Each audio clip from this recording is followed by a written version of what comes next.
Elle était servante de Dieu le jour, et agent des ténèbres la nuit. Les histoires des Pieds-Pots. Dans la vaste et trépidante Côte d'Ivoire, un phare spirituel brillait plus fort que tous les autres. L'Église. Jésus peut sauver.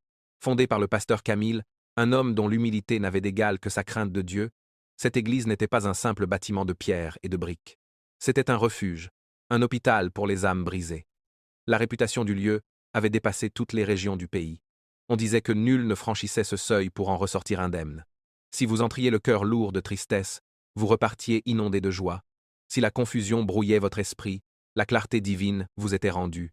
Si la maladie rongeait votre corps, la guérison vous attendait à l'autel. L'atmosphère qui régnait en ces lieux était électrique, saturée d'une puissance tangible. Les habitants de Côte d'Ivoire, croyants ou sceptiques, étaient forcés d'admettre une vérité. Ici, Jésus sauvait réellement. Chaque semaine, le ministère recevait une avalanche de témoignages bouleversants.